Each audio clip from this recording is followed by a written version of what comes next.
నమస్తే, మా ఛానల్కి స్వాగతం సుస్వాగతం.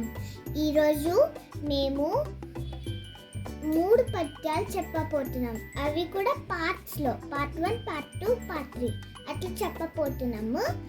సో ఇది పార్ట్ 1. సో ఫస్ట్ పద్యం ఏమిటంటే, వేరు పురుగు చేరి వృక్షంబు జరచుడు, చీడ పురుగు చేరి చెట్టు చెరచు, కుత్సితుండు చేరి గుణవంతుని చెరచురా, విశ్వదాభిరామ వినురవేమ. వేరు పురుగు చేరి వృక్షంబు జరచును. ఇప్పుడు దీనికి అర్థాలు చెప్తున్నాను. ఇప్పుడు మనకి ఇక్కడ క్లియర్గా వేరు పురుగు కనిపిస్తుంది. సో అక్కడ వేరు పురుగు రూట్స్ తింటున్నాయి. ఇదిగో ఇక్కడ వేరు పురుగు అనేది క్లియర్ కనిపిస్తుంది. సో ఆ వేరు పురుగు వేరుకి పట్టినప్పుడు, మీన్స్ రూట్స్, చెట్టుకున్న రూట్స్కి పట్టినప్పుడు కొద్దిసేపు తర్వాత అవి తింటూ పోగానే చెట్టు ఇట్లా చెడిపోయి నాశనమై చచ్చిపోతుంది. చీడ పురుగు చేరి చెట్టు చెరచు అంటే అర్థం చెప్తాం. ఇదేం చేస్తుంది, ఇక్కడ చీడ పురుగు ఉంది అనేసి ఐడియా ఉంది. నేను అక్షరాలతో కూడా రాశాను, ఐడియా ఉంది. సో అదేం చేస్తుంది, చెట్టు లోపల, చెట్టు బయట నుంచి కనిపిస్తుంది మనకి ఒక్కొక్కసారి.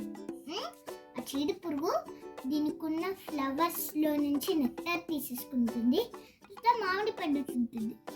కొద్దిసేపు తర్వాత దాంట్లో ఉన్న పూలన్నీ వాడిపోతే ఇట్లా నల్లగా వచ్చేస్తే మామిడి పండు ఎవరో తిన్నట్లు అనిపిస్తుంది. కొద్దిసేపు తర్వాత కొన్ని చీడ పురుగులు పూలు మామిడి పండు తీసుకుని వెళ్తాయి. అప్పుడు చెట్టు మొత్తం నాశనం అవుతుంది. కుత్సితుండు చేరి గుణవంతుని చెరచురా, దీనికి అర్థం చెప్తాను. ఇప్పుడు చెట్లు ఎట్లా నాశనమైనాయో అవి కూడా చూడు. ఇక్కడ ఒక వేస్ట్ ఫెలో వచ్చాడు. ఇక్కడ మనిషివాడికి ఏదో చెప్తున్నాడు, ఆ పిల్ల పర్స్ కావాలి, నేను జస్ట్ చూపిస్తాను అనేసి చెప్పాడు. తర్వాత మనిషివాడు కూడా చెడ్డవాడైపోయినాడు. చూడు, ఆ మనిషి నుంచి చెడ్డ నుంచే ఈ వేస్ట్ ఫెలో వల్ల వాడు కూడా ఒక వేస్ట్ ఫీల్ అయ్యి ఈ పాపని ఏడిపించాడు. విశ్వదాభిరామ వినురవేమ.